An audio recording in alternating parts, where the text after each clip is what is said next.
What's up, guys? Good morning, everybody. Good morning. Hold on, I got to do the Jester Tester. Good morning.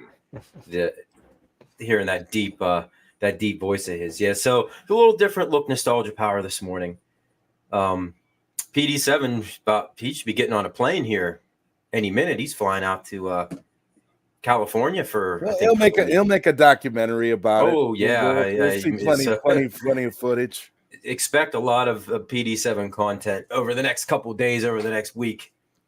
He's going back out to his roots in California, and Jester Tester, he's got some stuff going on today.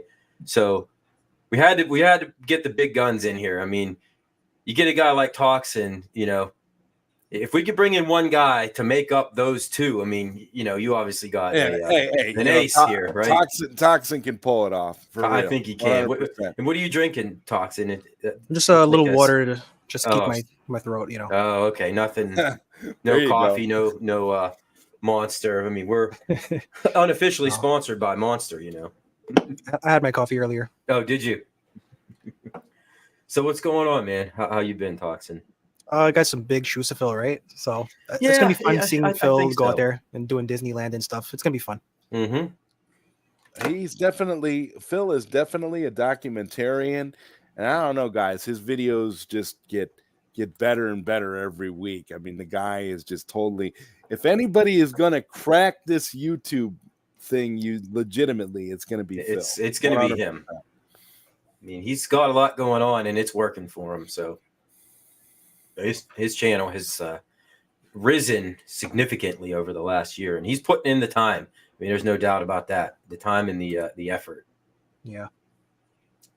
So good morning, everybody. Goofy Foot, Thor, you guys just popped in. Damien already drinking the twisted tea. Ooh, I was up a little bit too late last night. Vader Dave, what's up, man? Just got done snow shoveling all morning. Ugh. Yeah. It's snowing. Yeah, he's out in Philly, so he probably got what we got. And Toxin, where are you at now? You're in New York. New York City, yeah. Oh. So you at least don't have to deal with the shoveling. So you're in the city. You're like in the city. Well, I'm in the Bronx. Okay. But still though, like, so what do you got a house, apartment, or? That's a little apartment, so I don't, like you said, I don't have to shovel anything. Besides a car, I guess. That's not too bad. Yeah, I'm in the same boat, Toxin. I'm in a small apartment myself, and I don't have to shovel anything, but it was coming down hard yesterday, so. Mm-hmm. I know. I got the snowblower in the garage. But you know what? I don't think I'm gonna fire it up because I think early next week it's gonna be back in like the 40s and 50s, and it'll probably all melt. So I just might have to throw it in 4-wheel drive to get out of my driveway today. So before we get into our main subject matter, I guess we could get our opinions. We'll do a little bit of home arcade since that's how we all found each other, right? And I'm sure by this point we've all the horse has been beaten to death multiple times over. But I had a stream. I know what you're gonna say because I had a stream scheduled and I was gonna go live last night, but I had a lot of things going on and I just couldn't do it. I had a bunch of remodeling happening in my apartment, so I was really, I just didn't do it. But I know what you're going to say. I know what you're going to what we're about to talk about. And that's what I figured. I figured you'd bring it up on here anyway. Just get it out of the way quick, right? So address the elephant in the room. Yeah, the Marvel vs. Capcom 2, the deluxe with the X-Men 97 skin. Is that enticing either one of you guys at all? Like, I mean, Toxin, you have the original MVC2, don't you? Or you did? Yeah, it's in storage, but I do have it. I actually have the deck with me, so I can still play it with the Geek Worm. Oh, wow. It's in storage. There you go. Yeah. So you yanked the deck out of it. Yep. So obviously, I would assume you're not looking to upgrade, as they would say, right, to a deluxe. Well, here's the thing. I actually really, really like that cab. Do you? Unpopular opinion. I mean, I like the artwork just because of what it is. I mean, it's X-Men, you know what I mean? But yeah, it's a deluxe. First of all, MVC2 is my favorite cab that they've ever did. Mm-hmm. Like, as soon as I got the email that was coming out, I jumped up out of bed. I set my calendar, my alarm, and we all know how that worked out. They put it up. They put it up for pre-order maybe like 10 minutes early, and by the time it was 10 in the morning, it just wasn't working, and I was livid the whole day. And then I somehow managed to get a pre-order in. Like hours later, I was like, you know what? Let me just check one more time, and holy crap, it was on Best Buy.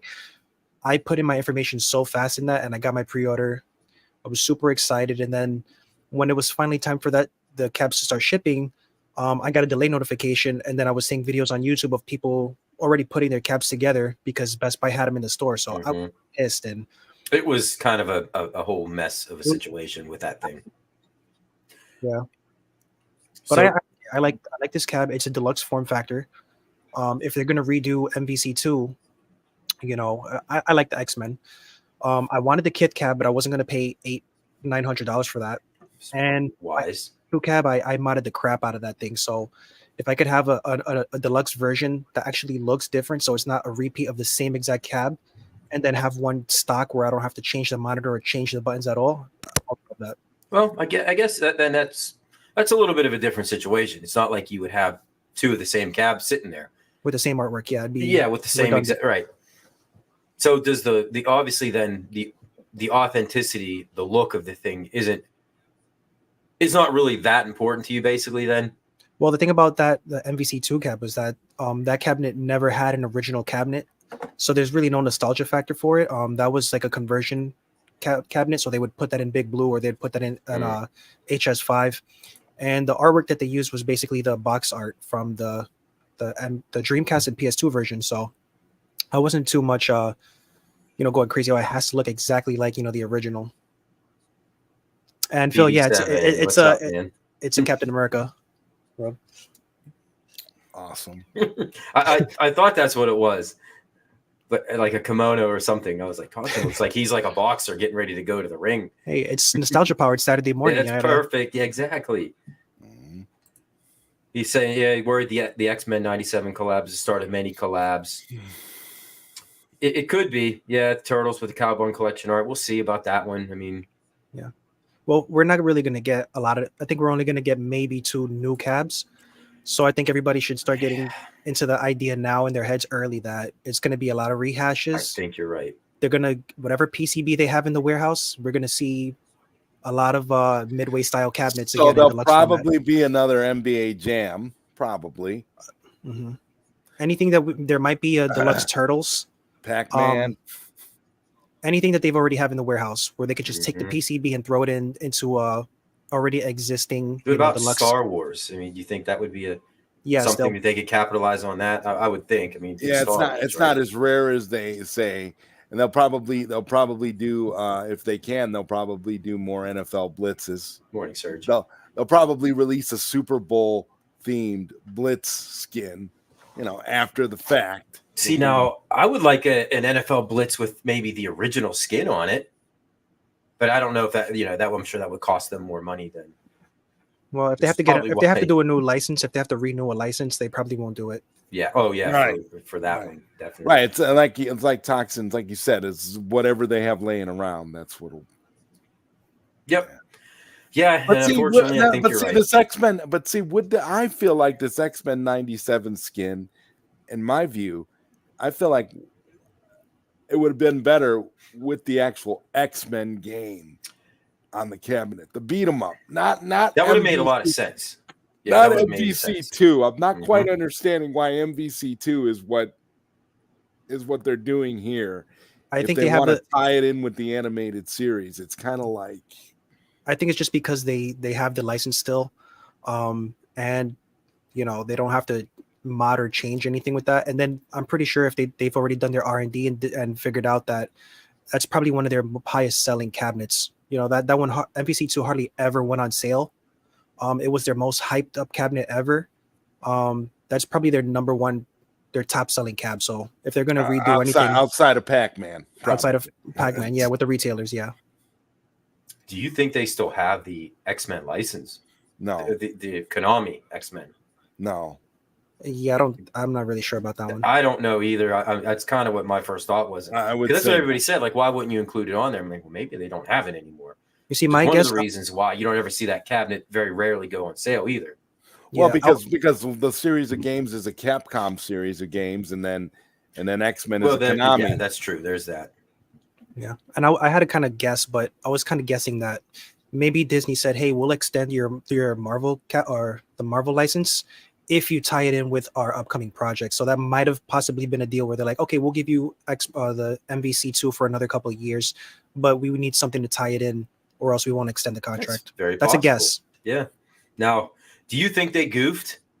Because the trailer came out the next day, right? That wasn't a goof. You don't think that was? You think that was an intention? One of those intentional leaks? Yeah, no, put it up there real quick, took it down, and then next day the trailer gets released. I know on yesterday in Super Game Room Dudes, Mike B said that somebody goofed and clicked the button, but it's just too convenient. It's just to test the waters, like, oh, put it out real quick and then controlled leak to kind of get people. Yeah, and it happens more often than not. There's always everything gets leaked. Remember the KI 150? They were like, oh, that was a goof too, and I'm like, you can't keep goofing the same way so many times back to back. Yeah, right. Like somebody needs to be getting fired if that's the case. You got the wrong people doing that, working back there. But that's my first thought was, I'm like, oh man, were they trying to? Obviously, they were trying to plan this to show up at the same time as the trailer of the show. Like, but was it a goof that it popped up on their? What did they find it on the app? Is that where people were finding this, or on the website? I saw it on the Cornercade, but I'm not sure where he got it from. But it appeared on his stream and then disappeared on the same stream like minutes later. Mm-hmm. So I think the word went out. There was like, hey, we're gonna open this up at like 1:00. Make sure you're streaming, and then we'll pull it off real quick after it gets some eyes on it. I'm just guessing. I'm speculating. You're probably 100% right. Yeah, he probably is. Yeah, he probably is. That's what they do. Everything is a coordinated thing with One Up. There are no such things as goofs or leaks or a coincidence or anything. They know. Yeah, I kind of believe that myself. It's more exciting too to talk about it because when the headline comes out, it's like, oh, did you see the leak? The leak. It's more interesting than just, oh, they put a new cab out, but they already know everyone's gonna crap on it for not being what everybody wants. So if you put like a little bit of a mystique on it, pun intended completely, but it makes it more interesting. So obviously, X-Men 97 based on the new. Well, how appropriate, and this wasn't planned, that we focused on the X-Men last week, and then all of it on Nostalgia Power on Saturday morning. Like, it's not like we had any idea that any of this was going to happen, because I think I had just talked about that, or the question was brought up, is when the heck is the show even going to come out? And so then the trailer, I think it was announced, March 20th, I think. Yeah, so March. Both of you, have you seen the trailer? Yeah, I saw the trailer. It was kind of a little bit too short for me, but I'm interested. It looks pretty interesting. Yeah. So Zod, did you see it, or was X-Men a show that you were into? Absolutely, I love that. I think it's the greatest animated series, just second to Batman the Animated Series. Yeah, I probably agree with that. So I love it so much. It's a wonderful show, and I'm actually pretty hyped. Even though I've heard some negative things about X-Men 97, I'm still hyped up and still want to see how they tie it all in. Yeah, me too. If it's a true continuation of X-Men 92, we'll be golden. Yeah, so I'm excited about it. I'll be right there on Disney Plus on March 20th, and be watching it. Yeah. And one thing I liked about the trailer too was did you notice on the beginning how it starts where they've got it's on a retro TV? Yeah. And they're watching the cartoon. It's got the little action figure, and then it zooms in, and then they kind of do a weird like a little visual effect transition into the actual trailer. I think that was pretty cool. And I forgot that Xavier died in the last episode of the 92 series. He dies a lot in X-Men. I know. Yeah, he always is having something going on. Seems like every time he uses his psychic powers, it backfires and like fries his brain or something like that. Yeah, he died in that. He died in X3. They killed him in Multiverse of Madness. They killed him in that alternate version of the Illuminati. Logan. Yeah, like geez, Xavier, get it together. Like Logan is like Kenny in South Park. He just dies all the time. Or Xavier, yeah. And isn't he supposed to be like one of the most powerful people in like the Marvel universe? Well, that might be the problem. He might be too powerful for what they want to do for this season. Kind of got to get rid of him. Like, all right. Like Magneto was the same way in the comics. He was just way overpowered. Yeah. Like, he defeated the Avengers like by himself, and everything has metal in it. Even your blood has iron in it. So more than quarter deck. Yeah, right. If he can manipulate all types of metal, yeah, like anytime Wolverine steps into a room with him, he should be able to just instantly crinkle him up into a ball and get rid of him. And yeah, you're right. Everything. And that's why I think I even said last week that like technically Magneto should be one of the most powerful superheroes or supervillains anywhere. Yeah, I think that's why he's so popular too. Yeah, I always thought he was a badass in that cartoon. And it's cool that they're bringing all the original voice actors back too. Like all of them are coming back except for Cyclops. Of them, but they recast some of them based on ethnicity. So Jubilee's not coming back because Jubilee is going to be voiced by an Asian actress this time, and I think they changed Storm's voice actress too. Oh, really? I thought that was the same woman. Yeah, maybe not. I think it's a very Disney thing of them to do. Yeah, that's what they're doing. They changed. There's going to be some significant little changes there. Although it's funny about Cyclops because Cyclops' voice sounds very similar to how his voice sounded in the original series. So it's interesting. Obviously that he's dead. And so are you thinking, like what, a little AI or they just happen to find somebody that sounds just like him? I think they got another voice actor. Both. They got a good voice actor, and then they kind of, used AI to make sure it's. See you, Phil. All right, Phil. Have fun out in California, man. Definitely looking forward to all your updates. Waiting for those great PD7 documentaries. Yep. The Disneyland Walk and Talk. That's true. Like it's acting. I mean, you don't see you don't see the voice actors. You don't. And even The Simpsons kind of fell into that. They did a lot of that. People were quitting. That. Yeah. The thing is, you're not solving the problem because you're still hiring based on race. So it's just another race that you're doing it. You're not solving the problem. Right. No, exactly. You're still discriminating. That they were doing that, but as soon as you say that, Zod, it makes perfect. I mean, it's Disney, of course they're going to do that. Yeah, but I'll give it a chance. There's a lawsuit. There's a lawsuit that was dropped on Disney because of this kind of thing, because of what Disney's doing. How they're Gina Carano. Well, not only the Gina Carano, but there's another one where a bunch of people are suing Disney based on the way that they're hiring based on race. They're not doing it's just it makes no sense, honestly. It's the most ridiculous thing ever, but yeah. Well. South Park summed it up in there. I always turn back to South Park when it comes to Disney. Yeah. And they're going to do it and whatever. Hey, it is what it is. And well, hopefully they win that because it has to be done. It's not the first time. I think way back earlier in Disney's history, like really, really early on, a lot of the animators got together and sued Walt Disney because they were just being really taken advantage of. And we got a lot of good animation, because of that. So it's happening again, but we'll see. Yeah.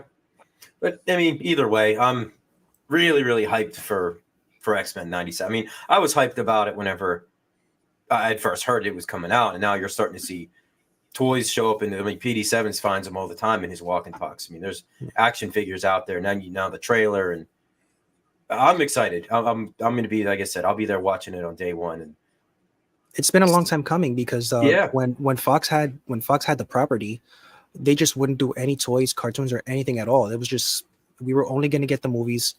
Their movies were like declining in quality for a really long time, and then we got no cartoons. I remember figures. You made that comment last week, even I think in the chat. Like we had talked about, the movies that started off kind of strong, and then they just kind of started to go into. We didn't get a good animated X-Men series until they came out with that anime X-Men, where it was kind of I never really got into that, and that was okay. The animation was cool, and it was a little dark because they did the Phoenix saga again, and they did it kind of.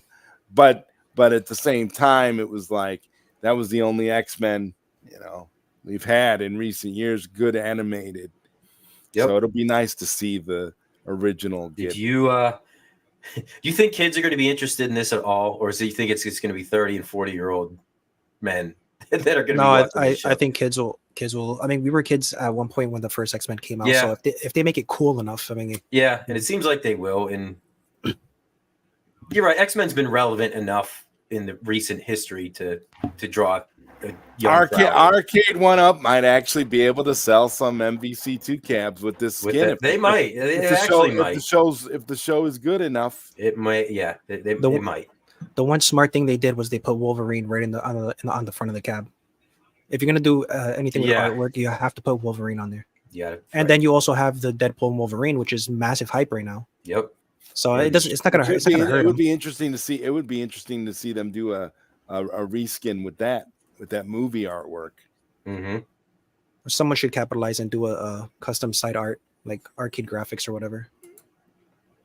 Now, do you think Arcade 1-Up came up with that design and look themselves, or do you think that was kind of handed to them? Like, all right, here, you use this.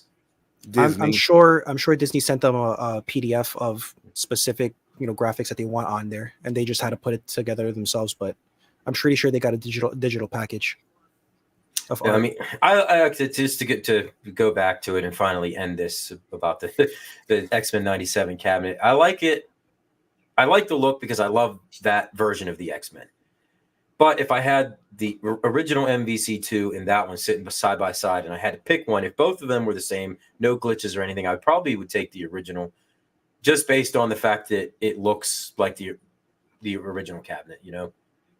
Right. Well, my thing too is that what I love about the new one is the front plate where where they had the control deck, the marble type of look. Mm-hmm. A lot of people didn't really like that too much. I like that they put the Capcom and the Marvel logo right on the front. So I think that looks really cool. Yeah. Well, like you said, the success of the show could very well affect how many cabinets get sold. Just because of that look. Yeah, if that show takes off, and I would be surprised if it didn't. I mean, if anybody would have to screw it up, right? Well, if anybody could do that, it would be Disney, but we'll see. Very true. I mean, look at Star Wars for a perfect example, right? Yeah, that's the reason why the fear is so real. You have to. That has to be in the back of your mind. And some of the stuff that's coming out about it really doesn't do it any favors. But we'll see. I'm not going to judge it until I see it. Right. I mean, different people involved, and you never know. It could be equally as great as the original. I mean, probably not, but I'm not going to go into it just expecting it to be trash. Exactly. Just. If it's great, it's great. If not, then oh well. It's tried. Disney. Yep. So funny that leads us if we're hanging around in the early to mid 90s here. Transition into after you got done watching X-Men on Saturday mornings, and it's on a day like today. Well, you'd probably be out there sled riding, but say it was pouring down rain, you weren't going outside. What would most likely the first thing you would do? Fire up your old video game console, right? And Toxin, I think I know what your answer is going to be. Zod, I'm almost pretty sure I know what yours is going to be too. So Toxin, just say, what were you firing up at that time? What were you turning? What was your Zod, all day. I'm guessing that you're too. You're a Sega guy as well, right? Well, I when I was a kid, I actually I had Super Nintendo. But I had a lot of friends who had Sega Genesis that I used to hang out with. So I kind of had the best of both worlds. I mean, when I was at home, I had I had Super Nintendo, and when I went by friends, I played a lot of Sega Genesis. So it was fun. It's actually kind of the exact situation that I was in. We had the Super Nintendo, but all my friends and everybody I knew, I all had this Sega Genesis. So yeah. Well, you got to experience both. And I had one friend who had a TurboGrafx 16. Oh, that one guy. And it was that one, and it was just like he always got made fun of because he had a TurboGrafx 16. And to me, I mean it's a cool, I mean, it was such a cool novelty in a sea of people who had NESs, SNESs, and Genesises to have the one guy. I always wanted to meet that one guy who had Neo Geo, though. Yeah, I didn't know anybody. I don't think I knew anybody that had the Turbo Graphics either. But Yeah, same here. I'm looking at the list of the sales of consoles, and Turbo Graphics 16 was, I mean, it was a distant third, but it was third. Well, during my time, I got my first Genesis in '93. Was a Streets of Rage 2 bundle, and at that time it was already getting it was getting pretty old. And my dad was 23 when I was born, so he was really into the game. So I also got the Super Mario All Stars plus Super Mario World SNES bundle. That's the one. And we had. for gaming in the '90s, like the technology was moving so freaking fast. Oh yeah. Like that another console was coming out before you were even halfway through the life cycle of the previous console. Yep. So, I mean, when I had just gotten my Genesis and Super Nintendo, the original PlayStation just came out. So when I was a kid, like we still had our consoles. Like we already had the N64 coming out, but you could still buy brand new Genesis games. Yeah, you could. You wouldn't get rid of them because you just got them. So I mean, for years, I mean, when the Super Nintendo was out, I mean, they were still releasing NES games. They released NES games up till 1994, and I think when the PlayStation came out in '95. So yeah. You're right. Like the '90s, just everything changed real fast. That's when everything started really advancing. And you didn't have like throughout the '80s, you just had basically the NES just carrying the load, and then all of a sudden now you get into 16-bit, and then you had the Neo Geo and the Turbo Graphics, and then you had the Sega, the CD attachment for the Genesis. Either one of you ever use the Sega CD? Not the CD, but I got the 32X brand new, maybe like 15 years ago. They were still selling them because they just got clearanced out. So I got that. I still have the box, the manuals, and all that stuff brand new. That was last week, Cornercade. We knew what was coming. We have inside information. Yeah, we covered X-Men last week.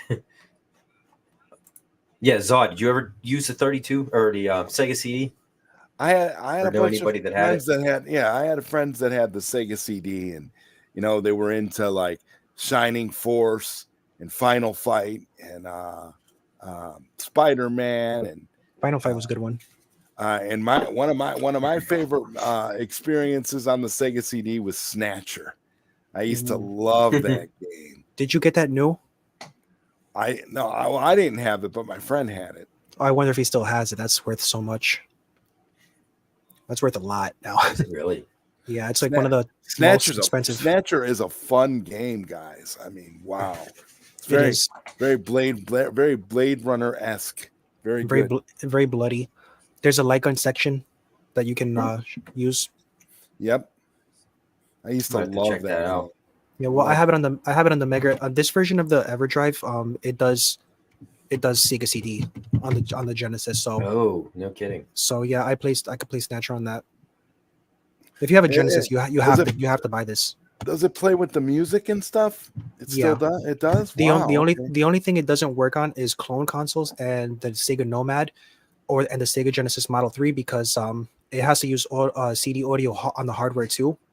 And the Sega Genesis Model 3 doesn't have that feature on the hardware, and also the Nomad doesn't have it on there. But if you have I have the Analog SG or any version of Genesis Model 1 or 2, it'll work.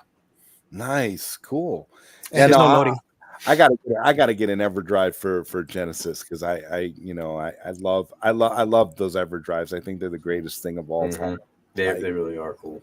Yeah, it's expensive, and it took like a month to ship, but it's a must-have, especially now that the games are getting so ridiculously expensive. Yeah, even the most common games are just going way up in price. It's not even worth it to collect anymore. I went to a disc replay the other day, and they had a bunch of Sega Genesis games, and they were all sports games, and they were super expensive. They wanted $40 for Joe Montana Sports Talk Football. What? I was like, "Are you kidding me? $40? It was complete. The game should be 99 cents. It was complete in box, but they still wanted $40 for it. I'm like, it's still Joe Montana Sports Talk Football. Yeah, that's one series. The sports games never hold their value. They're everywhere. Yeah, right. I mean, very few of them out there that are worth any money. It's ridiculous. Mozart get an X5 over the X3, you get more options for the Genesis. Yeah, not the EverDrive.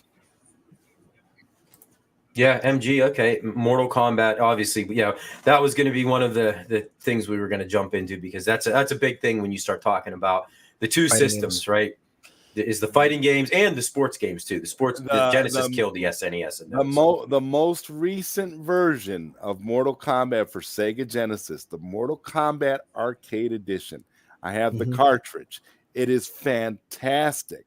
They scaled it. They made all these changes. It is the best looking home version of Mortal Kombat to ever exist. It plays on the system. You can on plug it. the I Sega remember we Genesis. talked about I've this. got it. I've got it on a cartridge. It's so amazing that if they had this version back in the day when it was Super Nintendo versus Super Nintendo. I mean, Super Nintendo got smoked anyway. But the thing is, this is the best. This is the best the game's ever been, and it just came out within like the last couple of years. It's fantastic. So they also had a port of the Punisher arcade game. Yeah, they did. That. Well, that was one of the cool things about the EverDrive too, is that you can play all these ROM hacks, and you can like Zod, you can actually get a nice little repro, but you can put all these ROMs on there. It's like on my EverDrive, there's this thing called MD Plus, and they have it on the Super Nintendo as well, where you can get CD. I know what you're talking about. You get the CD audio. It's just it's insane. I love it. Fantastic. Yes, and that's the thing about this. That's the thing about this Mortal Kombat Arcade Edition too. They added the arcade music in there too, so you don't have you can choose between the Genesis music or the actual arcade music to go with the fixed graphics and improved gameplay and awesome background. Oh, it's so wonderful. And the fact that now you're talking about Super Nintendo and Sega Genesis, we're still getting new releases for these systems. So we've got companies that are constantly new for all these systems. Actually, yes. There you go. Yeah, Toxin gets a lot of those. Now that's how I collect now, because of the value. These games cost so much money that I rather just buy the new the reprints. So MG had made the comment up here about the controller, and that's one of the things I wanted to bring up. Which controllers did you like better? Because I like the Super Nintendo controller personally, and that's not just because that's the system that I had. The Super Nintendo controller is my favorite controller of all time. I mean, they introduced the trigger buttons, right? Was that the first controller that ever had those? Yeah. I mean, which is now a staple on video game controllers. And nothing was really wrong with the Genesis. I mean, it's just that Super Nintendo controller. It pretty much. The Genesis controller, the 6-button Genesis controller. Yeah, if you had the 6-button, is great for fighting games. But other than that, it's kind of awkward. Ralphie. Whereas the Super Nintendo controller is just great for everything. Well, I guess you could, if you want to give credit to Nintendo, I think the first time they had that type of controller was the NES second model. They had the dog bone controller. The dog bone. You're right. And from there, that was it. I mean, but the SNES controller is the most comfortable in your hand. It just feels proper. Perfect. And I don't know if you guys have ever bought any of those like multi-systems that you could put different console games in it. I got one. I got the classic generic controller right in front of me. Yeah, they usually have the SNES controller is usually at least that shape and design is there. Yeah. I got a Hyperkin. SNES controller with it sitting around. Out of the box. Yeah, the SNES had the extra button because the standard Genesis controller only had 3 buttons, right? It was kind of big. That's wild. It was kind of big. That was wild trying to play Mortal Kombat with 3 buttons, guys. Like when I got Mortal Kombat for Christmas, I didn't know you had to press the start button for punch. So I'm just hitting buttons. Oh geez, I don't even think. Yeah, that would have the start button for punch. Yeah, that's. But I guess you had to. They had to make up for that, only having 3 buttons. But Mortal Kombat is brutal. I mean, how do you stop and? It's so complicated. Yep. But the Genesis did that better. I mean, that was going to be another thing that we'll get into some of the games on both of the systems, and we all agreed that the Genesis takes it when you get the fighting games and the sports games. But what about some of the other games that that are console exclusive only. I mean, that's where I think the SNES kind of does have the edge.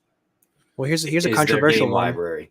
What do you guys feel about Aladdin? Because we had two different versions of Aladdin for this Genesis and the SNES. You had the Capcom, and then you had the Virgin games. Me personally, I like the Sega one. The Sega Genesis version was better. And that was the third. And I have some numbers here. Aladdin was the third best-selling game on the Sega Genesis, which I had no idea about that. Wow. The only two games that sold more copies were Sonic 1 and Sonic 2. And I just ruined one of my trivia questions for later because I was going to ask that. But because it was a shock to me to learn that game was that popular. Yeah. Like it beat Mortal Kombat. And you're right, though. The two different versions, I think it's pretty much widely regarded that the Genesis one was the superior, right? Yeah. That was one of the things too. Saiyan Spirit says he's surprised I could play it at 2 years old. I was 3 when I got the Genesis, and a lot of those games I couldn't get past the first level. So I didn't get the first game I played a lot was Sonic 2. I didn't get past the first boss. Like I couldn't pass Chemical Plant Zone until I was like 6. So I would just play the first level over and over because you just run from left to right, and that was it. So Mode's saying give Aladdin on the Super Nintendo a chance, huh?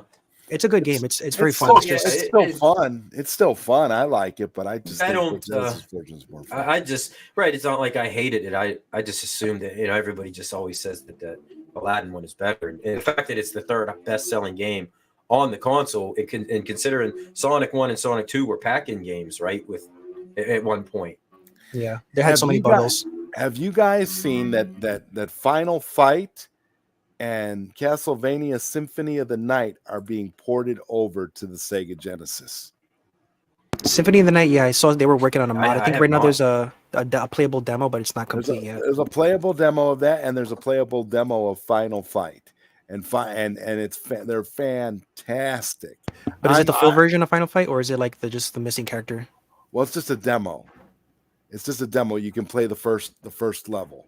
Okay. With all characters? They got all the characters. Okay. And there's going to even be more characters. They're going to add a little multiverse subplot where you're going to be able to go and play. You'll be able to play as Captain Commando and go back in time, and it's going to be pretty awesome. Like that, like Final Fight for Sega Genesis looks like it's going to be just incredible, and the gameplay is wonderful. Especially, with a 6-button Genesis controller, yeah. The layout is perfect for it. See, that's the thing that irritates me about, Sega Genesis. Sega Genesis would have been perfect for a lot of these Capcom beat 'em ups. It would have been. That's exactly what I was going to say. Because Nintendo. Yeah, well, yeah.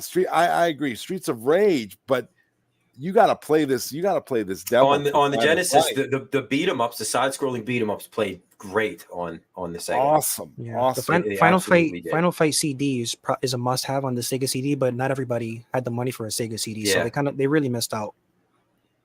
And the library for the CD wasn't really that big, right? Like I don't know. I have the stats right in front of me, but it had a decent library. The 32X was pretty small. Maybe that's what I'm thinking of. They had a lot of what was the best thing about the Sega CD was they had so many RPGs, a lot of exclusives.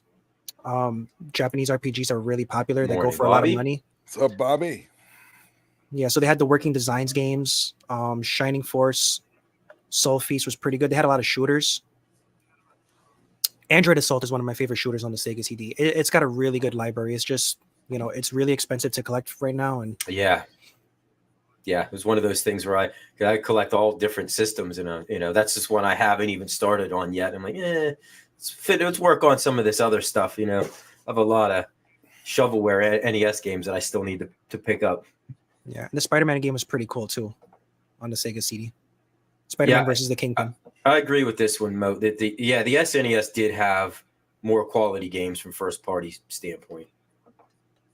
That's the one thing that I think kept that in the end the SNES it outsold the Genesis, and I don't want to say it won the war, but when you have games like somebody brought up, I think it was Serge, Super Metroid, which is a fantastic game, and Mario RPG, and The Legend of Zelda, Ocarina of Time, Super Punch Out or not was Ocarina huge of back Time, then Link too. to the Past. Yeah, and the hell was the other one? Chrono Trigger is a Oh yeah, Donkey Kong Country. Secret of Mana. Yes, oh god, Donkey Kong Country, yeah, Secret of Mana.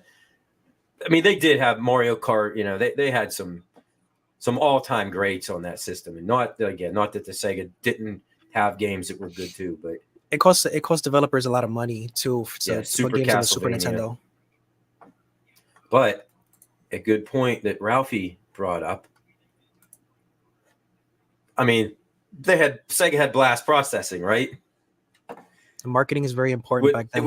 That's another point I wanted to make. I don't know what the hell blast processing is, but Sega had better commercials. It was no doubt about it. Blast processing was a gimmick to sell. Yeah. That's it. A fancy word, buzzwords. It worked. Right? It worked. Oh yeah. And during our commercial break here in a little bit, I pulled out one of the old commercials about blast processing, and it's funny how it's definitely a gimmick, but the way they do it, and they even like goof on Mario Kart, which is an awesome game, but by comparison to, I don't know if it was like F-Zero or something that they were showing. I mean, of course it looks. Did you see that commercial that they had? They actually made Mario look lame. That's how good the commercial was. Yeah. they had strapped the TV to the back of the F1 car, and they're like blast processing, and then you see like screenshots of Sonic like running in the background, scrolling, and then they show Mario. They show Mario running where they're not even holding the B button to run, so he's like walking. It makes it look so slow. Mm-hmm. I mean, it's all about advertising and marketing, right? Well, back in the day, the market was so competitive, and people only had so much money. Those games cost, if you adjust for inflation, they were over $100. Some of these games, lots of money for games. You couldn't have everything, so you had to be real smart with what were you going to get for Christmas. And when I was a kid, most of us got it on the clearance bundles. The PlayStation came out. You had to be smart about what you were asking for, because you might get one game every couple months, every 6 months even. If you get a game for Christmas, you might not see another one until your birthday. The classic hits version of the game that was cheaper, with the big yellow bar on the side. Nintendo had the gold one. No, Home Improvement, I don't think that would rank up with one of the best games on the Super Nintendo. It's probably costs a lot of money on eBay, it does. Mike, I'm gonna put this link in the private chat for you to pull up for a Super Nintendo game that's finally getting a release in the US. Okay. That I'm really excited about. I want to know what you think of this. Here you go. I know exactly what you're talking about. I already pre-ordered it. Yeah, MG. I would say EA Sports games were definitely better. NHLPA hockey, 93 was also my jam, because you had the head bleed. You could make guys' heads bleed. And you know what? It's funny, Zod. I went to Japan a couple years ago. They had that game complete in box for like almost $3,000 US. $3,000, yeah. Mm-hmm. All right, so I'm gonna share what you just shared.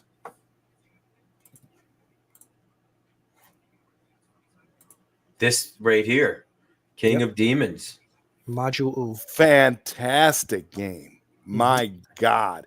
It's been like fan translated for years. I've been playing it on emulators for damn near a decade. But I mean, my God, for it to finally get a physical release, and I'm so excited with the way that it looks and the collector's edition. Oh my God, I can't wait.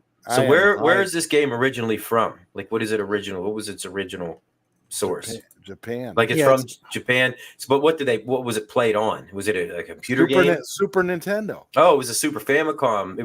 But it was never released in North America. Right. There were so many games. There were so many games in Japan that were great, and we just never. Oh yeah, you're right, and that goes back even to the NES days. That a lot of games we just didn't get. It should be a crime that we didn't get a lot of these games. Well, that's awesome that they're finally. One of the few that I have was Super Back to the Future 2. Yeah, which is an okay game, but I would say that you probably have a good chance of that eventually getting a physical release in the US at some point, especially you're going to have a big anniversary pretty soon. You're talking Super Back to the Future. Yeah. Oh yeah, there's like unlicensed copies, which I have, but I nothing like this. No, I really don't know too much about this. It looks. I love this game. Pretty sick. It's so much fun. Oh my! You got to play it. It's very fun. It's a side scroll. It's an action side scroller. Very, very fun. There's like a couple of different mechanics, and then you can change your different types of power ups. Yeah, You could turn it to different types of demons, and it's really fun. I was so excited when this was announced. I couldn't wait, man. I was like day one pre-order, guys. 2024. Yep. I stopped what I was doing when I saw that came out. I stopped what I was doing to pre-order that. Yeah, it makes you wonder, like, why wouldn't it have? Well, especially Toxin, based on what you said, a Japanese copy is $3,000. I mean, my God, $3,000 for the Japanese copy of that. Yeah, jeez. There's been bootlegs on AliExpress for years too. You can get that are pretty convincing, but this is next level. But the thing, you got to be careful with the bootlegs, because a lot of times they have the improper voltage. They don't have the edges rounded, so they can damage your pin connectors. No, I have not watched the Console Wars on Paramount Plus. I'm assuming that it probably relates to exactly what we're talking about right now. Yep. Yeah, they have a lot of those. MG, over in Europe they had they're the power region. They had a different. Yeah, you had to have an adapter to play the games on it. Well, 49 minutes in, you guys want to hit a quick commercial break? We'll see what some blast processing looks like, and let's see it. Finish it up. We'll be back in about 2 minutes.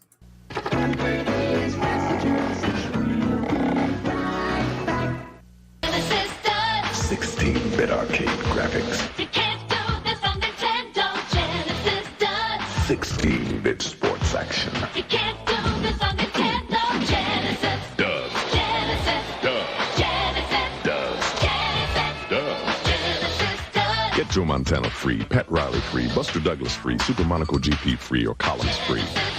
What Nintendo? Buy a 16-bit Genesis system between now and October 31st and get an extra game.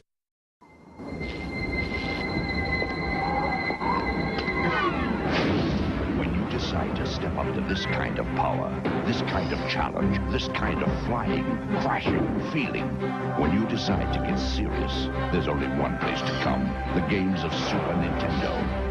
No one else creates this kind of experience, because no one else creates these kinds of games. Now you're playing with power, superpower. The Sega Genesis has blast processing. Super Nintendo doesn't. So what's blast processing do?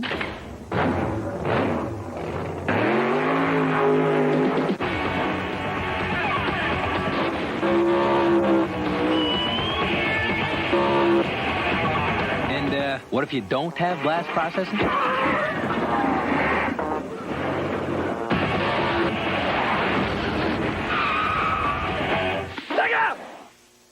Hey guys, I'm so excited to be lost in the eyes of my favorite YouTubers. There's the bad guy Mike Worley, Jester Tester, Zod Rider, and the vacationingly absent PD7.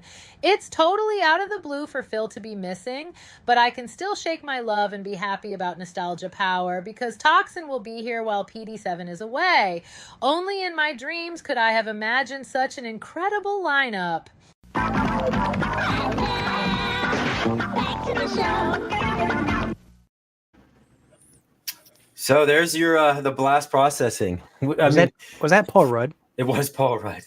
I didn't know he was in a Super Nintendo. I mean, he was probably, he could, maybe 16, 17 at the time. Yeah, but based on those two commercials, which ones did you guys like better? Yeah, I mean, it was Sega Genesis. I mean, they just had it in the marketing. Up until like the mid 90s, right? They started getting weird. When the it did. That's I wanted to pull some, like, everybody remembers the Genesis does what Nintendo don't, and I mean that Super Nintendo commercial was pretty good. Like they did a pretty good job on that, but they didn't. I don't remember any commercials where they even really acknowledged. Paul Rudd. Spoiler alert: Paul Rudd was a Sega Genesis fan. No kidding. He just his agent just said, "Paul, just take whatever they'll give you. Like, just it doesn't matter." Yeah. Did you guys see that clip of like way back in the day? Is Macaulay Culkin? I think it was Arsenio Hall. He's like, I want a TurboGrafx 16. It's better than Nintendo. He's like reading from a script. They're just handing him money to say this. Yeah. No, I didn't. So he was the one kid that had the turbo graphics. Figures. He probably had the Neo Geo too because he could afford it. Well, I went to a arcade classic game store last week, and they had the Neo Geo games for like $600-700 for baseball stars, and I was like, man, these things don't go down in price at all. No, even with all the Neo Geo stuff because they still do a lot of. Over the years, they've always been putting out new Neo Geo stuff like consoles and clones and stuff, the mini MVSX and stuff, and they do not go down in price. No, I know, and it's frustrating. Like as a collector of many consoles, and I've been doing it for well over a decade. I mean, I'm just waiting for the prices to start falling out. Like the bottom's got to fall out of this eventually. I keep trying to tell myself that, but it doesn't seem that way. You go to these conventions and you see. I mean, Toxic, you remember at Cleveland, some of the prices these people were charging for these games. Conventions are ridiculous. Oh, they're disgusting. They're worse than eBay. I mean, if you could buy a game cheaper on eBay than you can in person at a convention, then they want to act surprised that you scoff at their the $1,000 for a Bonk's Adventure, you know? Yeah. Well, then they have all those news articles that come out every couple of years where they say, hey, your old games could be worth millions of dollars. And then so now people are trying to sell like their broken common cartridges for way more money. Super Mario Brothers 3, or $200 for this. But but meanwhile, there was millions of them made. And I mean, there's a YouTuber, I don't know if you guys ever heard of him, Pat the NES Punk. I think he either was going to or did build a coffee table out of Super Mario Brother Duck Hunt cartridges. Yeah, I kind of blame him. He said he was going to. I blame him a little bit for inflating the market. It was like 20 years ago, like when, way before James Rolfe started doing his Angry Nintendo Nerd, Pat the NES Punk was the first one that was going around New Jersey, picking up games at garage sales, which YouTube had just come out. And then, you go fast forward 10 years later, you got the Game Chasers, and they did that. What was that game that the NES game that they found? Anyway, ever since then, the world, is it the NES World Championship? Is that what you're thinking of? No, it was Little Samson? Little Samson or Little Stadium Samson. events. And when that episode came out, everybody was going to every garage sale, every flea market. Right, and then James Rolfe, the Angry Video Game Nerd, and then that's when it took off. Yeah, then the prices just went. I remember back then when that was all happening, and looking at games, and I'm like, oh my god, like I would never pay. I think it was Bonk's Adventure. Like I'll never pay $200 for that. Before all that, you used to be able to go and you could buy a box of, a bag of NES games for $10, and it would have like 17 games in the cartridges in the bag. Now it's like unless you get lucky, and it's very few and far between where you'll stumble at a yard sale or a flea market or something that you just get some old person that is just trying to unload junk. And I mean, I happened to last year, I stumbled across a guy who had one of them orange milk crates, had an Atari 2600 in there, about 20 some games, controllers and all that. And he just wanted it covered in dust, like heavy dust.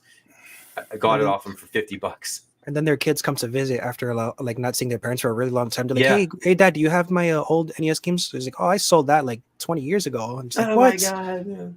Yeah, I paid $50 for that and ended up adding 15 or so games to my collection, cleaned the system up. It worked perfectly. The controllers worked fine, flipped it, made money on it really. But but even YouTubers now, there's a lot of channels like Tronics Fix, and these guys, they buy broken consoles, they'll fix them on YouTube. So now if you go on eBay, even stuff that's broken is overpriced. You're right. Yep. You can't even buy. Yeah. You can't buy a broken console for less than $100. He's Jester's off today, Corner. He just had some stuff going on, NES games are low print runs, so of course they're valuable. Some are, yeah. Yeah. There's no laws anymore. Mighty Final Fight. There you go. That's Damien Panic Restaurant complete in box. Restaurant. That's a couple thousand right there for complete in box. And Little Samson. Hey, the Spider-Man Web of Shadows. Was it Web of Shadows? No. The Spider-Man game on the 32X was one of the most expensive 32X games, and it's terrible. But just because it was end of life cycle, Oh, I didn't know that. Tron's Fix. He must do what you were saying, Toxin. Buys up the old stuff, fixes them up, sells them to the community after fixing it. Oh, that's nice. That's a good thing. makes a fortune. Yeah, It's a Ralphie. It's just a Jersey thing. So, the hell else did I want to? So, do either one of you, Toxin? I know you. Would you consider? Do you collect for like actively collect for the Genesis? I know you buy games, but you buy like a lot of those. Like we were talking about maybe the unreleased or the homebrews and stuff like that. Yeah, you got that EverDrive now. I got the EverDrive, but like the renovation collection I done, the Valis collection, a lot of the reprints, they just put out Zero the Kamikaze Squirrel. I got a new copy. I pre-ordered that.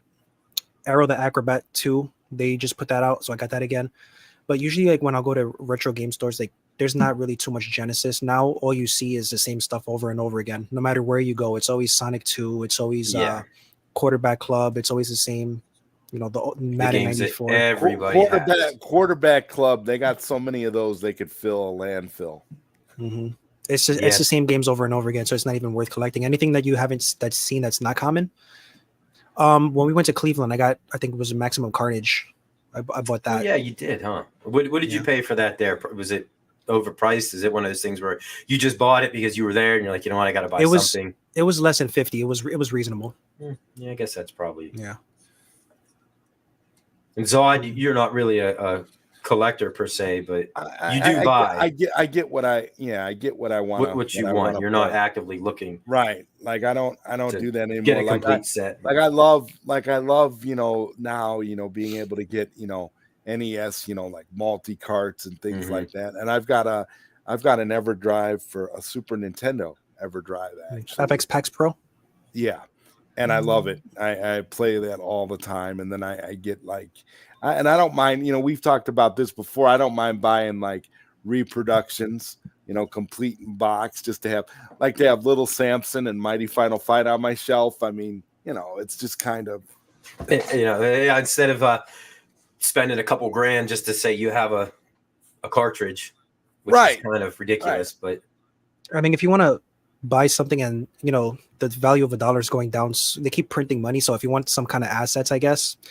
But I've just been collecting a lot of Game Gear, Game Boy games. Anytime I go to Japan, I pick up as much as I can because their games are way cheaper. Okay, there you go. And in Japan, like their apartments are really, really small, so they can't hoard games the way we hoard games. They have to make all the space they can, so a lot of those games go right back on the shelf. And also, they sell games based on quality too. So basically, if you're living there, you're buying a game, you're completing it, and then you're bringing it in, you're reselling it, so you can. Right. They just don't have the space that we do. They're really small apart. There's no way they would ever have Arcade 1-Up in their homes. There's no space for it. Do it. Usually I eat breakfast before the show. Today I did not. I didn't either. Not today. Usually I do. I had a sandwich. Did you? No, I was. I'm gonna have Taco Bell. I'm gonna have Taco Bell. I'm gonna have Taco Bell after the show, Corner Cade. Yeah, I'm gonna house something after the show. But I was up too late, consuming too many beverages last night. And Friday night, you guys wasn't feeling it. Yeah, dude, I was up till 3 a.m. Oh, you did that sports show yesterday. Yeah, and it went on for a couple hours, and then I didn't think you were gonna do it because I thought Phil was gonna be gone. Yeah, I did it. Yeah, I was like, whatever. We talked for 2 hours and was having some drinks and things got carried away. And then I went out into the game room and started score chasing again. And next thing I know, I'm like, oh my God, it's 2:30. Like I'm getting up in 4 hours. Yeah. Danny, if you can afford some of the stuff out there, then sure. That's a nice breakfast. Eggs, bagel, and a cinnamon bun, man. That actually sounds nice. Really, really good right about now. Yeah. And a omeprazole. I put a hurting on it, saying I did. I put a hurting on it. And it put a hurting on me this morning. And that happens. So I said I gave away my one trivia question, but I do have a giveaway. Phil's not here, so in his honor, we'll do one. And because I still have stuff that I bought for when I hit 500 subscribers. So if you like vintage console games, this is something that I bought. I mean, I don't know how good these things are, but it's one of these little sticks that you plug into the TV. I think it comes preloaded with like 20-some thousand games on it. That little Pixel keeps reviewing that kind of crap. Yeah, it's the emulator on its MAME. It has looks like Famicom, Game Boy Advance, Game Boy Color, Mega Drive, PS1, Atari 2600, Atari 7800. Yeah, I think there's like 20,000 games on it. You literally just plug that little stick in your controller or into the TV, and it looks like almost like a PS3 controller, I think. Yeah. You know, it's funny, Zod. It's funny that you say that, Zod, because like sometimes that stuff makes me want to unsubscribe. Is just because they keep flooding YouTube with like, I don't want to see. Crap. I don't want to keep seeing. Yeah, it's like somebody gave him that. You know what I mean? That's the only reason he's pushing it. But yeah, it's too much sometimes, though. Yep. So I do have one other question. It was going to be a 2-part question because I wanted people to have to earn this. So the question was going to be the top selling non-Sonic game for the Sega, which we already established that was Aladdin. So we'll do the same thing for the Super Nintendo. So we'll see how fast everybody can Google because I didn't know this one. What is the highest selling non-Mario game of all time for the Super Nintendo? The top 2 selling games on the console were Super Mario World and Super Mario All-Stars. No surprise. Of course. What was number 3? It won't come as a surprise. You realize Super Mario All-Stars was the first remaster. It's not Dragon's Lair. You realize that? Like Super Mario All-Stars it was the first remaster to ever happen. It was mind-blowing to play Super Mario 2 and 3, even 1 in 16-bit graphics. It was slower on Super Nintendo than it is on Nintendo. Yeah. I never felt like it was smooth enough. It's not Zelda. I thought that was would have been my pick. No, it's not Tetris. Super Metroid, no. Mortal Kombat 2. Oh, Game Broker 84. There it is. Donkey Kong Country. The first one. Yep. The very first one. Street Fighter 2 Turbo. Actually, that was 5th. That was the 5th best-selling game. Number 4 was Mario Kart. So 3 of the top 5 are Mario games. Where did Mortal Kombat 2 rank on that list? I know that was huge for Super Nintendo. I didn't write that down, but it was, I want to say it was top 10. Okay. Maybe it wasn't Mortal Kombat 2. Maybe it was the original Mortal Kombat. Really? Yeah, Corner Cake, sorry. You just missed it, buddy. Competition edition. But yeah, so the bloodless competition edition. Game Broker. They had to actually label it. They had to actually label it competition edition to differentiate it because it's a completely different version of Mortal Kombat than Mortal Kombat. But what was different about the competition version? Was it just the blood, or it was because there's no blood, and it doesn't actually play like the arcade version. It's a very different very different move set, like aesthetics. It doesn't play like the arcade version. It's slower. It's not, like the Sega Genesis version played more like the arcade version than the Super Nintendo. Yeah, I actually like the Ultimate Mortal Kombat 3. I actually like the Genesis version more than the arcade. I think maybe it's because it has Noob Saibot in it, but actually I feel like I could beat. Have you played the arcade edition for Mortal Kombat for Sega Genesis? Have you played that? No, I've seen the coverage of it, but I haven't actually got the ROM. I probably check out the ROM. Play it. It's so much fun. Ermac is in it, hidden character. Wow, nice. It's awesome. I could never unlock those characters. The one where you see like the character flying across the moon and you had to beat a certain reptile. Yeah. Sorry, Damien. These things play weird in the chats. But Game Broker 84 showed up first for me. But I've gotten pictures in the past where on other people's screens it'll show up. Their comment goes through first. But unfortunately for mine, it's shown Game Broker had the right answer. So Game Broker, email me mworley888 at Yahoo. I didn't want to type the whole thing in the chat all at once because sometimes those things get taken down. That's the first time I ever heard someone say Yahoo like that. Yahoo. That must be my Western PA accent. Yeah, it's Yahoo, but I know. My wife makes fun of me all the time for the way I pronounce things. So last thing we're going to do, I want to look at this for all you tech guys out there, which I am not one of them. the technical specs for the both of the systems, and I don't even know if you guys can even see any of this. I don't know if there's a way I can zoom the screen in, but is that Genesis and SNES? Yeah, side by side. So the left-hand column is a Super Nintendo, the right-hand column is a Sega Genesis. Yeah. CPU bits, they're 16. So the CPU speed, approximately 2.68 megahertz for the Super Nintendo, is 7.67 for the Genesis. So is that where the blast processing thing comes into play? Right. Well, because the Genesis was more of an arcade console. Mm-hmm. You see, Yeah, and that's Super why Nintendo was more those type of like, games are better on the Genesis. Yeah. Well, I mean, Contra Hardcore. I mean, come on. You talk about an arcade game that never made it to the actual arcades. Contra Hardcore is where it is, in term for Sega Genesis. Like, wow. So they had it there, but then you get down into like the color sprites. I was amazed to find this. So there were 32,608 possible colors on the Super NES and only 512 on the Sega Genesis. Yeah, that is insane. The Super Nintendo for sure was the more powerful console. Yeah, it for said sure. flickering.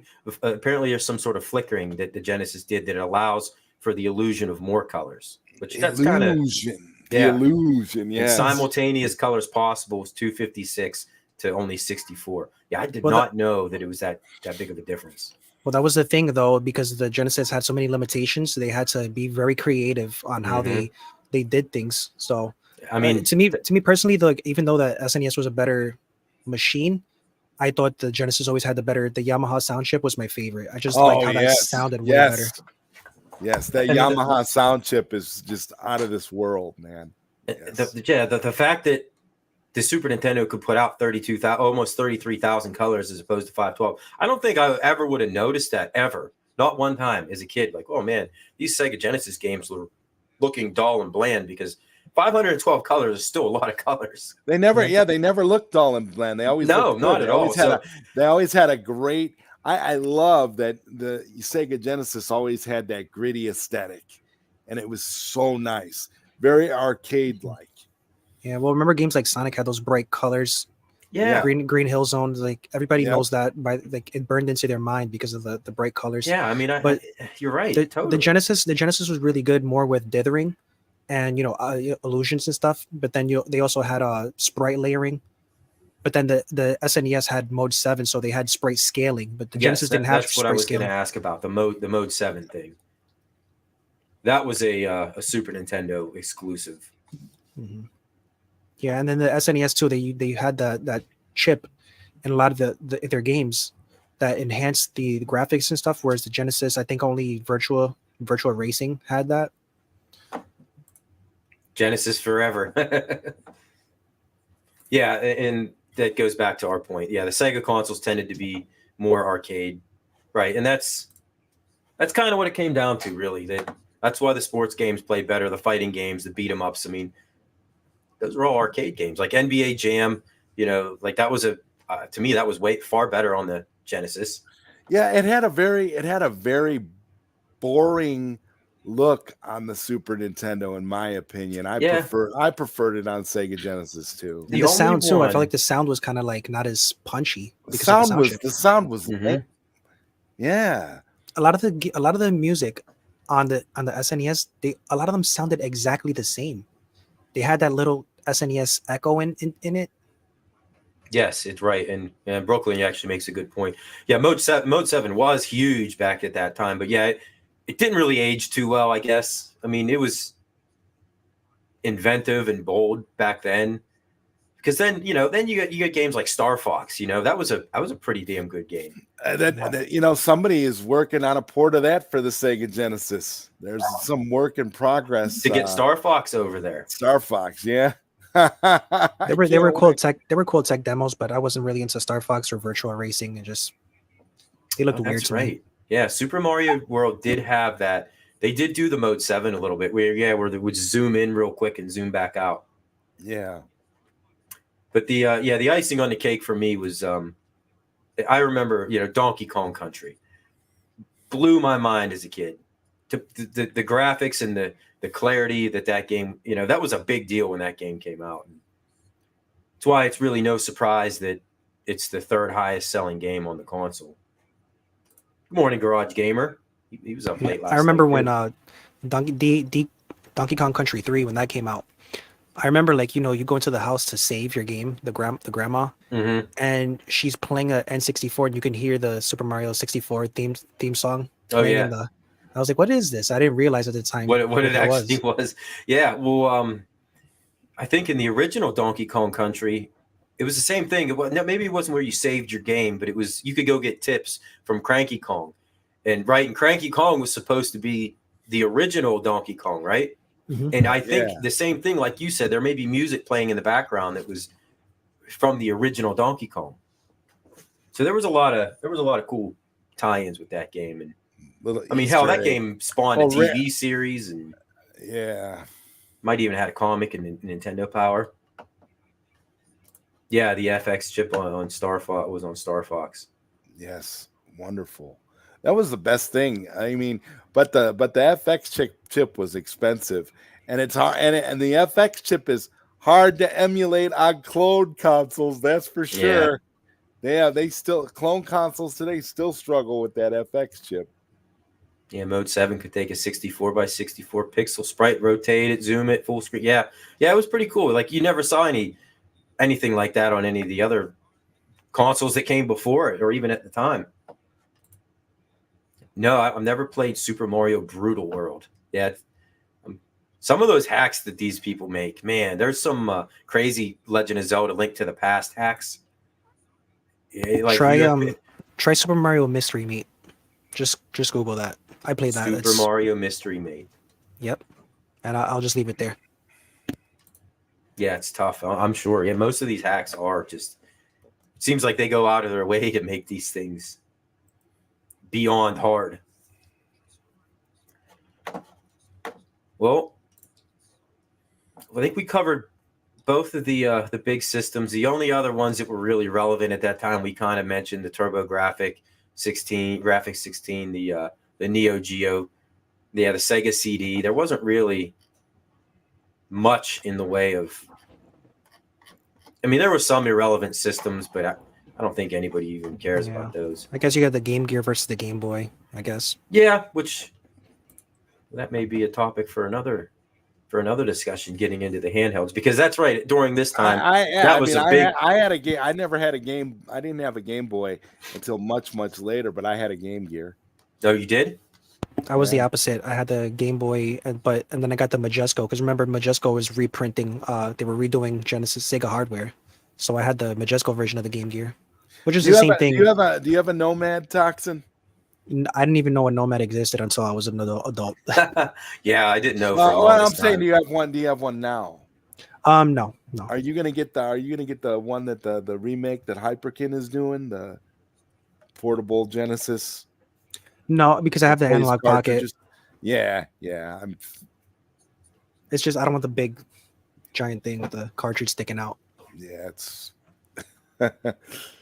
Game Broker, I got your email, so I will get that thing mailed out to you this week. 3DO. MG's still here, but I didn't have it. It was fun. I had a 3DO. I still have my 3DO. It's in my closet. The 3DO. I had the PC game, the PC ports of the games. I had Captain Quasar and Killing Time on PC. Oh no, MG! Trade your Game Gear for a Game Boy at school. I made those mistakes before. I mean, that's another thing. Like, obviously, the Game Gear was far superior in every single way, but I mean, the Game Boy did have some good games. I mean, you needed, the perfect set of conditions to be able to see the damn thing. But Game Boy had an incredible sound chip too, by the way. For what it was, yeah, you're right. I mean, but man, playing Mortal Kombat on Game Boy, you want to talk about rough? Play Killer Instinct on the Game Boy. It's a really fun game. It plays really good and it sounds amazing. Yeah,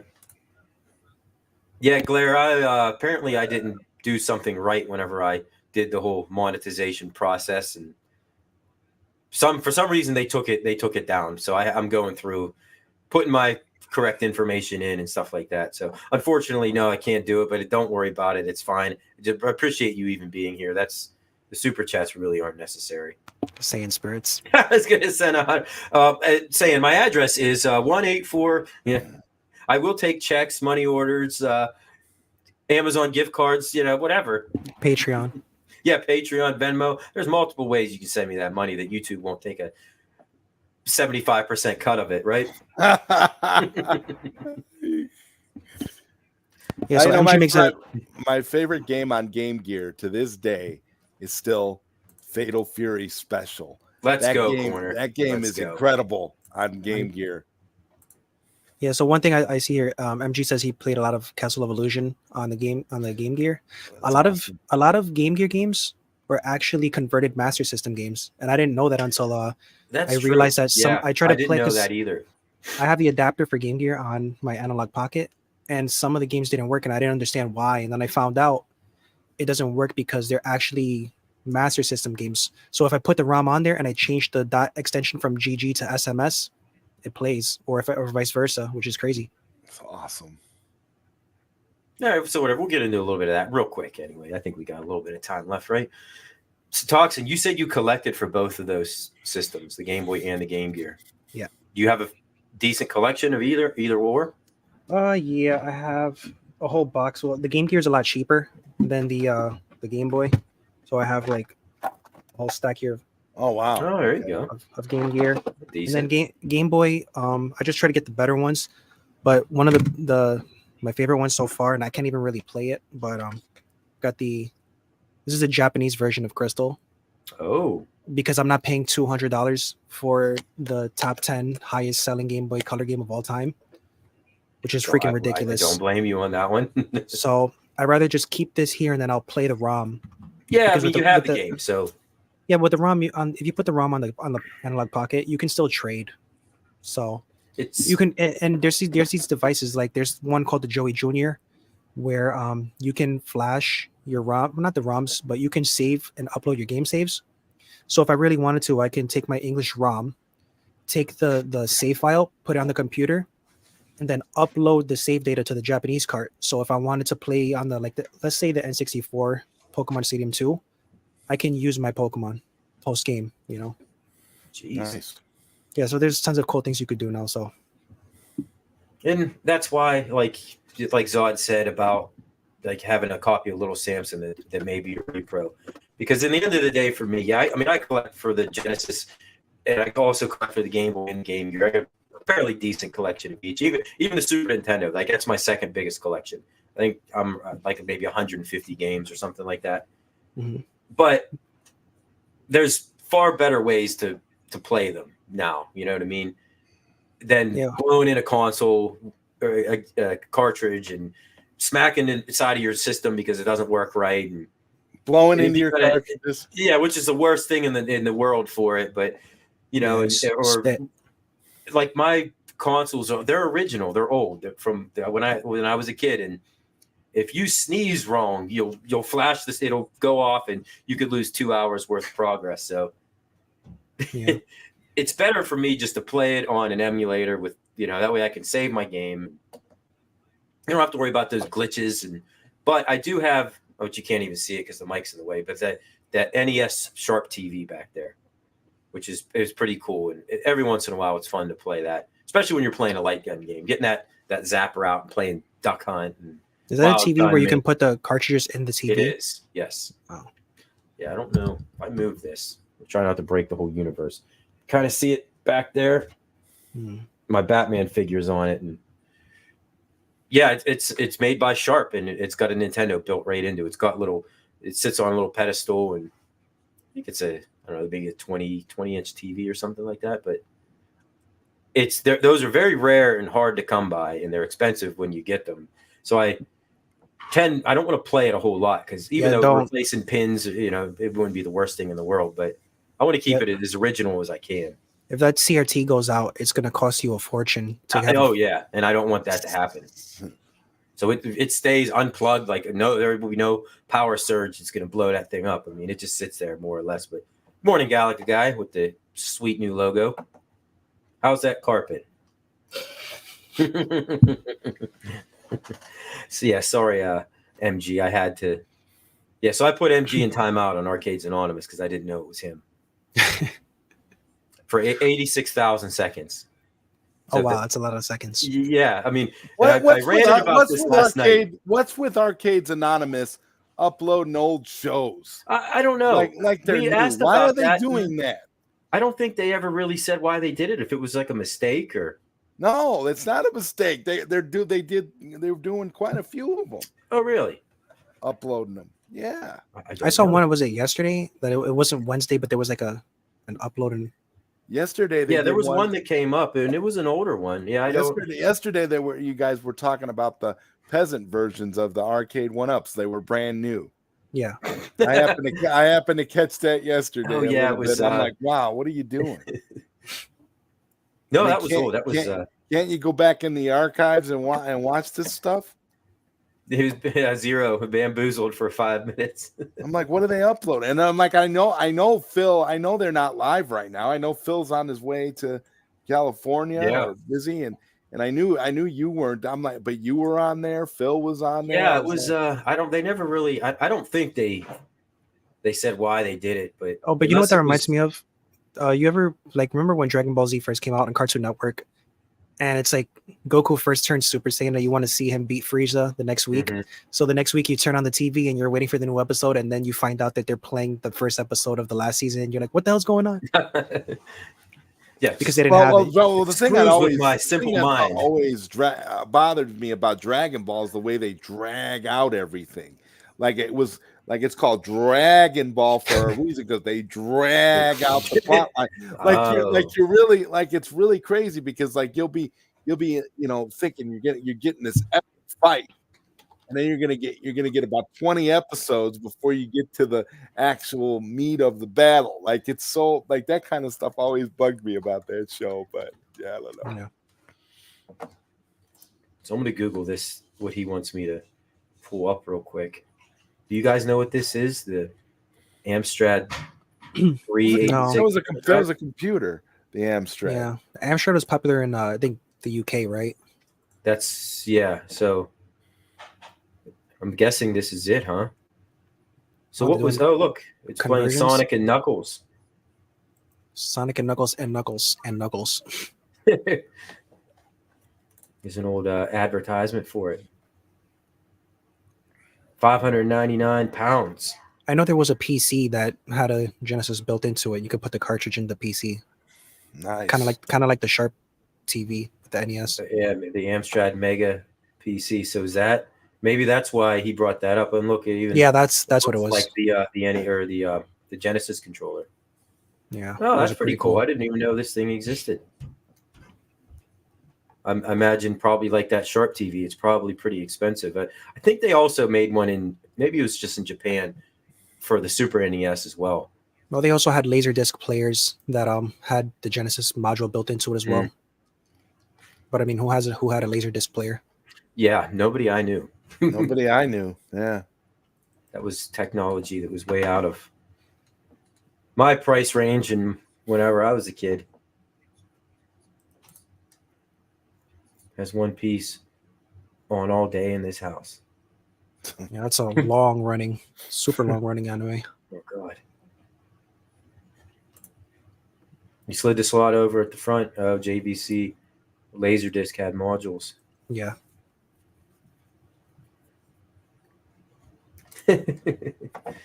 Got you hating on the edge like DVC. Yeah, Phil going back to Cali. Yep, he should be. I think he said he's getting on a plane at 1:00, so he's probably going through the long process of getting into the airport and all that stuff right about now. I'm not a fan of the LAX airport. I went a couple months ago and had to go get a rental, and nobody could help me find where the shuttle van picked me up. So people kept telling me go here, go there, and it was always the wrong area. And then when I finally got on the shuttle bus, it dropped me off in the middle of LA. And then I had to take another shuttle bus from there, that street, to the actual rental spot. And I was just like, oh my God, what is this? And you're paying probably for all this each time, right? Yeah. Thinking you're going to be lost in the middle of Los Angeles or can't get where you need to go. I've never been out to California before. It's nice. I had fun. It's fun. Yeah, definitely. Going to be in the gaming lounge at LAX. Probably. I mean, hey, If there's they an have arcade or anything like, damn well he'll be there. He will risk missing his flight to if he runs across a Lethal Enforcer's cabin or something like that. They have a game center in there where you can go, like a gaming cafe where you could sit down on a PC and play games and No Xbox way. and stuff. Yeah, it's pretty cool. You don't remember the model number? We had a Pioneer LD player that would flip automatically. Also, probably the same model. There was a lot of cool stuff that they had back then, but a lot of it, I never knew about till many years later. Mm-hmm. That TV, I never knew that existed. I just happened to stumble. I got it by dumb luck, by chance, actually.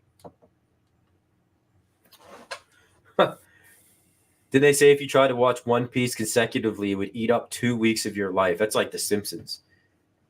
When they go start to finish, sometimes on FXX, they'll do those Simpsons marathons, and it's literally like well over a week straight of 24 hours a day Simpsons episodes. You've got decades of material. Yeah, right, and they're still adding to it, whether it's any good or not anymore. But yeah, it's Disney now, so yeah, whether it's been any good for the past 25 years, I mean, that's still debatable. But I mean, this is nostalgia power, and I'm sure one day we're gonna go all in on the Simpsons one day. Someday, because you have to, right? I mean, its place in pop culture history is pretty much it's up. I mean, hey, we could talk about those $50 1-up cabs. I mean, there's always that. If hopefully we don't ever, if we run out of content and have to resort to streaming for 2 hours about the Oreo cookie Pac-Man cabinet. Who doesn't like Oreos? I mean, that's true. I have been known to sit there. I mean, would you buy that Pac-Man cap if it was available here, the Oreo one? No. Would you, Toxin? I wouldn't. But they have to be getting a deal from these, from these promos. Yeah, I mean, that's straight up sponsor all over their cabinet. Did you guys see that A1UP did another commercial for the Casino Cade? Wow, no, it was cringe again. Oh, it was a young guy like around my age or younger, and he's like getting ready for Vegas. He's putting on the cologne, the shirt. That's coming in. Like he's going to the casino, and then he goes sits in front of the A1UP, and oh my god, it's like who is I don't know. Make sure you have the internet connection when you go to play it. Did they get the guy from the Micro Machine commercial that talks real fast to say that at the end? That that none of that works. Is that guy still alive? Ooh, I can't think of his name. John Machida or something. Oh my god, I'm gonna have to try to get him for an AI. Oh my dude, that would be hilarious. Just have him talking so fast that you could barely understand him. It'll be a 4-second AI clip. Yeah, like, what? It's way too early for my brain to process what he just said. Yeah, looking forward to that. Maybe we'll finish off with that. We'll come full circle, something positive to the X-Men 97 show. Yeah, I think all three of us agreed that we're looking forward to that, and we're about a month away from it. So start saving your money now. Yeah, hopefully we start seeing some more trailers. Maybe they'll drop a few more trailers. I mean, this could bring Disney back. The Deadpool 3 can and the X-Men 97. They start moving in the right direction again. Deadpool is a big money maker for them, and this is their chance now. I love the Deadpool movies. Yeah, there was an Easter egg for Secret Wars, so maybe they're getting back on track. Who knows? Yeah, never seen them push something so hard as the Infinity Board. Yeah, they are. It's too much money. Yep. Yeah, if they give you a lifetime supply, I mean, maybe we'll talk then. You don't want to eat too much cookies, man. I'll make you sick. Oh, yeah, I know. And not to mention, about 400 pounds, 500 pounds, too. Those Oreos, they go down pretty quick. Yeah, you start with one, and then the next thing you know, the whole bag is Yep, you're like, well, I just ate 15 cookies. Yeah, Zero, the old cartoon is on there. Yeah, and I started watching that a couple years ago. Mm-hmm. And that holds up really, really well. I think we mentioned it last week that with like the last season or two, they changed the animation studios and it got a little different. But for the most part, that show holds up extremely well. Yeah, I don't remember if it was true or not, but they were saying like they weren't allowed to show anybody punching each other because they didn't want kids to fight. So you didn't hardly ever saw them actually hitting anyone in the show. I have to go back and check that. I mean, come on, you didn't live in the 90s if you didn't get 3 butter knives and stick them right in between your fingers and try to attack your brother. The X-Men, when I went back and watched the first few seasons, was one of the very few shows, they give you that option at the very beginning that says skip intro. I'm like, no, I'm not going to skip this intro. Like, we're going to watch this intro through every single time. And I really hope when this new show comes out, the first thing you hear is previously on X-Men. If they don't do that, it's a fail. Oh, that right. They have to, like, in 20 seconds recap the whole, at least the final episode of the series. But didn't they do that in the trailer where they showed like Professor Xavier like right before he died? Yes, they did. Yeah, they did. So, but they got to do the previously on X-Men thing. Yeah, I think they will. I hope so. Yeah, he used butter knives. He went full. He took, like, we're going steak knives. He did that too. Yeah, I mean, come on, you had to. I wouldn't dare. When I was a kid, not in my house. We wouldn't dare touch the knife. Believe me, Mom didn't know that this went on. Don't touch the knife. There would have been some repercussions. She would have reached in that same drawer and pulled out a kitchen wooden spoon and started swinging. I wish this show had a skip intro. Aw. Where's the timeout button? Put him 86,000 seconds. Here we go. I'm doing it right now. No, I'm kidding. And I'm sorry. I apologize to him. I scrambled around that night trying to make it right because I didn't realize it was him. And then ended up putting other people in timeout by accident. I was not having a good time. They're going to take my wrench away from me probably. All right, guys. What do you guys got going on? Zod, you're not doing any streaming this weekend, are you? Not this weekend. No, I'm chilling this weekend. Yeah, chilling. Yep. Yeah, me too. Me and the wife we're going out tonight. I think we're going to hit up one of the local casinos. And actually, no casino-cade, Mike. No casino-cade. Real casino. All right. So I could even blow more of my money. Yeah, I'm not gonna be going out today, but on Back Alley 7-Eleven on Michaelville Trades. If you check that channel out, we're gonna be doing a MVC random character tournament today. Oh, cool. And tomorrow we'll be doing the fight night tournament. So if you guys are not subscribed, check that out. It's a lot of fun. Absolutely. Yeah, Moat and all those guys. You guys put on. I mean, that's about as well done as you could possibly do. The way he organizes and you guys run those tournaments and stuff. It's tons of fun. Yep. So, I mean, are you looking for people to join in, or do you guys have you guys pretty much good as far as? Yeah. So with the Back Alley seasons, what we do is there's an entry fee, and as long as you pay the entry fee, you go into, you can compete in the season. So it runs like all year long. It's a lot of fun. You didn't pay him to say that. Sure. Wonder if they have a big wheel you can spin for RP. Yeah, no, this isn't the Grand Theft Auto casino where you spin the big wheel and you win a prize no matter what. Is Deadpool 3 a Marvel movie or it's all Disney now? Yep, yeah, right. Because I guess definitely is. I guess the crossover with Hugh Jackman, right? I guess that would. Yeah, and you can argue whether or not that was a good or bad thing, having Disney buy everything. Yep. Again, it goes back to the Star Wars thing. I mean, we'll see. Depends on who they have running everything. Toxin, do you have an NDA with Moat? I cannot describe. No comment. No, I don't.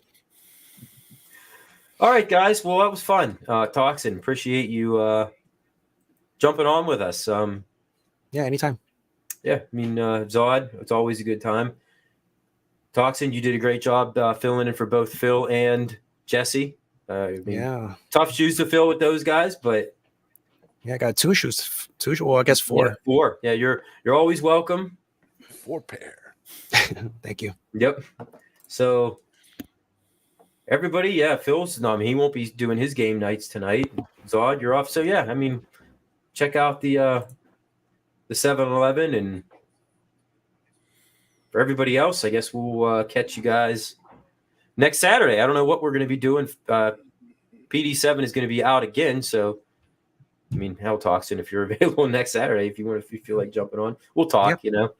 I'll be here Saturday morning. I'm don't know quite yet what the subject matter is going to be. I'm throwing some ideas around, but yeah, we'll talk. So everybody, appreciate everybody for stopping by, getting up early, and hanging out with us. And catch you guys next time. Take care, everybody. Later.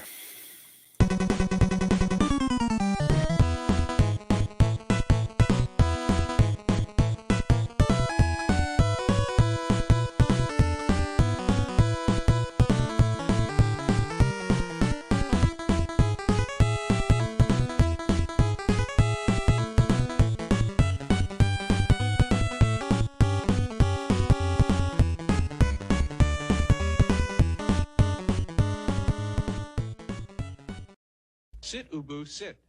Good dog.